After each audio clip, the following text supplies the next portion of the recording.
ముందుగా అందరికీ నమస్తే. నేను ఈరోజు రివ్యూ చేయబోతున్న సాంగ్ శ్రీరాములయ్య మూవీ నుంచి భూమికి పచ్చని రంగేసినట్టు. ఈ సాంగ్ చాలామంది కూల్ కార్మికులు కావచ్చు, వ్యవసాయం చేసే వాళ్ళు కావచ్చు, లేకపోతే ఫిషర్మెన్స్ కావచ్చు, చాలా చాలా చాలా చాలా రంగాల్లో ఇంచుమించుగా కూల్ పనులు చేసుకునే వాళ్ళు, వృత్తిరీత్యా డిపెండ్ అయ్యి వృత్తిని నమ్ముకొని జీవిస్తున్న వాళ్ళు ఎక్కువ మంది వాళ్ళ సెల్లో ఈ సాంగ్ ఉంటుంది.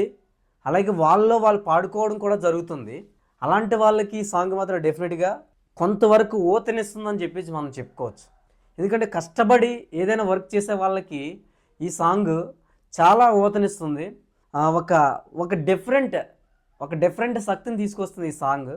అది ఈ సాంగ్లో హైలైట్ ఏంట్రా అంటే ఫైనల్లో కన్క్లూజన్లో చెప్తా. ఈ సాంగ్ ఫైనల్గా నేను ఇచ్చిన రివ్యూ తర్వాత, వివరణ తర్వాత డెఫినెట్గా ఇందులో ఏదైతే అంటే నేను చెప్తున్నానని కాదు, నేను నా ఒపీనియన్ ప్రకారం మాత్రమే చెప్తున్నా. మీ ఒపీనియన్ ప్రకారం అది వేరే అయ్యి ఉండొచ్చు. దయచేసి అది నేను చెప్పేది కాకపోయినా సరే కామెంట్స్ రూపంలో తెలియచేయండి. ఈ సాంగ్ పాడింది ద లెజెండరీ సింగర్ యేసుదాస్ గారు. సాంగ్ లిరిక్స్ ఇచ్చింది ప్రసాద్ గారు. ఈ సాంగ్ మ్యూజిక్ ఇచ్చింది నో డౌట్ వందే మాత్రం శ్రీనివాస్ గారు. ఎందుకంటే మ్యాక్సిమం ఇలాంటి సాంగ్స్ అన్నిటికీ కూడా వందే మాత్రం శ్రీనివాస్ గారే ఇస్తారు. భూమికి పచ్చని రంగేసినట్టు అమ్మలా పంట చేలు పెరగాలి ఓయమ్మలాలో అమ్మలా ఆలు పుస్తులమ్ముకొని అప్పు తీర్చుకుంటివో అమ్మలా వల వల వల ఏడ్చుకుంటూ వలసల్లిపోతివో అమ్మలా పురుగులు మందే నీకు పరిగన్న మాయరో అమ్మలా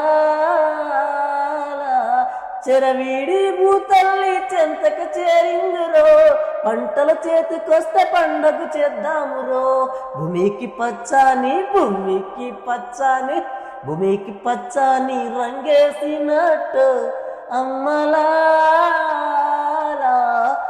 ఈ పల్లవులో ప్రతిదీ కూడా చాలా వాల్యూడ్ పాయింట్స్ ఉన్నాయి. మెయిన్ చూడాల్సింది ఈ సాంగ్లో కోరస్ని చూడాలి.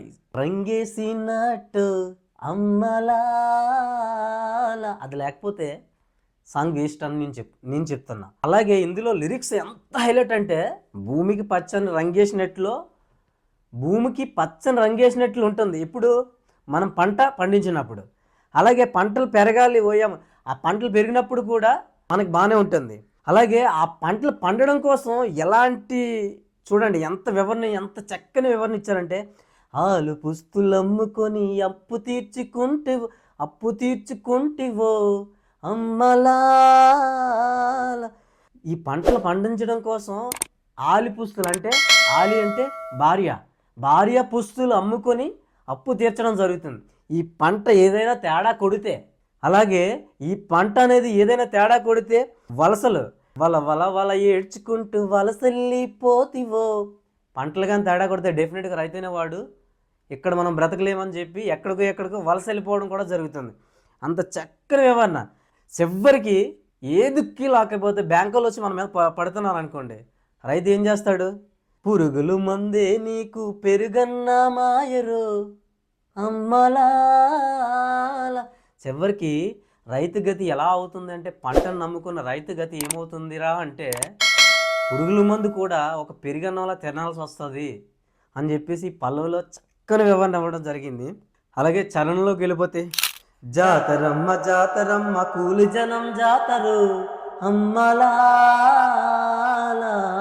ఎత్తు పల్లాలనే చదును చేసే జాతరు అమ్మలా,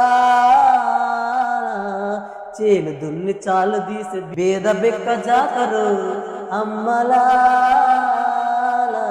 ఎద్దులు కొమ్మ నడుమ ఎర్ర పొద్దు పొడిచెరో స్వామి గుండెల ధర గుడిసెల్లో జాతర. ఇక్కడ చూడండి ఎంత చక్కని లిరిక్స్ అంటే జాతరమ్మ కూలి జనం జాతర. ఎక్కడ జాతర అంటే పండగ కాదు, ఇక్కడ వ్యవసాయం చేసేటప్పుడు అక్కడ ఉండే జనాభా ఎలా ఉంటారంటే ఒక జాతరలా ఉంటారని చెప్పడం జరిగింది ఇక్కడ. అలాగే ఎత్తు పల్లాలని సదును చేసే జాతరు. ఈ జనాభా ఏదైతే ఉందో, ఈ జాతరలాగా ఉన్న జనాభా ఏదైతే ఉందో, ఈ జనాభా ఏం చేస్తుందిరా అక్కడ అంటే ఎత్తు పల్లాలని సదును చేసే జాతర అట అది. చేలు దున్నె చాలు తీసే బేద బెక్క జాతరు. అక్కడ ఆ సేలు తీసి మంచిగా చేసేది అది అక్కడ ఉన్న వాళ్ళందరూ కూడా పేదవాళ్ళే. అలాంటి వాళ్ళందరూ ప్రతి ఒక్కరు పనికెళ్ళి కూలి పని చేసి ఒక జాతరగా వర్ణించడం జరిగింది ఇక్కడ. ఎద్దు కొమ్మల నడుమ ఎర్ర పొద్దు పొడుచురో భూస్వామి గుండెల ధర గుడిసెల్లో జాతర. ఇక్కడ చివరికి ఎంతలా పండించిన ఒక రైతుకి లేని ధర ఆ భూస్వామి అంటే ఇక్కడ యాక్చువల్లీ కౌలు తీసుకొని మామూలుగా ఉండేవాళ్ళు ఇలా ఎంత కష్టపడి వీళ్ళందరూ పండిస్తూ ఉంటే దీన్ని ఎవడరా అనుభవిస్తాడంటే భూస్వామి అనుభవిస్తాడు. ఆ ధర కూడా ఎలా ఉంటుందంటే గుండెలు పగిలిపోయేటట్లు ఉంటుంది అని చెప్పేసి ఇక్కడ వివరణ జరిగింది. జాతర అనే అంటే ఈ జనాభాని ఒక జాతరతో కంపేర్ చేశారు చూడండి. నిజంగా ప్రసాద్ గారికి సెల్యూట్ చేయాలి. అక్కడ మనం ఇక్కడ ఈ చరణం కూడా ఎవరు క్రెడిట్ ఇస్తారా అంటే డెఫినెట్గా చరణం రాసినటువంటి ప్రసాద్ గారికే క్రెడిట్ అవ్వాలి. ఎగువ పెన్నమ్మ తల్లి ఎగిరెగిరి దుముకితే అమ్మలా తుంగా భద్రమ్మ పొంగి పరవళ్ళు తొక్కితే అమ్మలా చిత్రంగా చిత్రావతి చిందులు ఆడితే అమ్మలా నేల తల్లి నీలాడి పసిపు పంటలిచ్చరు నా సీమ కన్నుల్లో పండగ నిండేరు.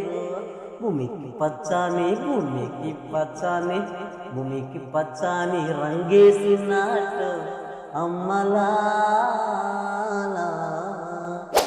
ఫైనల్గా ఈ సాంగ్లో హైలైట్ ఏంట్రా అంటే ఫస్ట్ ప్లేస్ లిరిక్స్ రాసిన ప్రసాద్ గారికి ఇవ్వను, సాంగ్ పాడిన యేసుదాస్ గారికి ఇవ్వను, అలాగే మ్యూజిక్ ఇచ్చిన వందే మాతరం శ్రీనివాస్ గారికి ఇవ్వను. ఫస్ట్ ప్లేస్ ఎవరికరా అంటే కోరస్ పాడారు చూడండి అమ్మలా.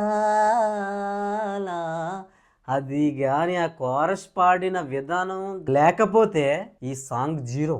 ఎంత పెద్ద లెజెండరీ పాడినా సరే, యేసుదాస్ గారు పాడినా సరే, ఈ సాంగ్ హైలైట్ ఏంట్రా అంటే లిరిక్స్ అండ్ కోరస్.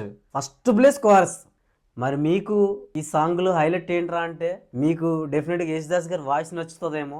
యేసుదాస్ గారి వాయిస్ ఎక్సలెంట్ అని దానిలో నేను ఆయన తక్కువ చేయట్లే, ఎందుకంటే ఆయన లెజెండరీ సింగర్. ఆయన వాయిస్ డెఫినెట్గా మంచిగానే ఉంటుంది, అందులో కొత్తదనం ఏం లేదు నాకు కనిపించలే. కానీ ఈ సాంగ్ హైలైట్ ఏంట్రా అంటే ఈ సాంగ్ ఒక మనిషికి ఒక డిఫరెంట్ ఉత్తేజాన్ని తీసుకొచ్చేయడం కానీ, ఒక డిఫరెంట్ వైబ్రేషన్ తీసుకురావడం కానీ అమ్మలా అదే ఒక మనిషికి ఒక డిఫరెంట్ శక్తిని తీసుకొస్తుంది. పని చేసుకునేవాడికి కావచ్చు, ఒక కార్మికుడికి కావచ్చు, వ్యవసాయం చేసేవాడికి కావచ్చు, లేకపోతే ఒక ఫిషర్మ్యాన్కి కావచ్చు, లేకపోతే చేనేత వాళ్ళకి కావచ్చు, ఎవరికైనా సరే ఈ సాంగ్ పక్కన పెడితే డెఫినెట్గా ఒక డిఫరెంట్ శక్తిని తీసుకొస్తుంది, కొంత శాతం తీసుకొస్తుంది. దానికి కారణం ఆ వెనకాల ఉండే కోరస్ ఉంది చూడండి. ఇక్కడ ఎవడు కూడా సాంగ్లో ఎటువంటి లిరిక్స్ ఉన్నాయి, ఎంత మంచి లిరిక్స్ ఉన్నాయి చూడండి, ఎవడు పట్టించుకోడు. 100% కూడా కోరస్ని ఎంజాయ్ చేస్తారు.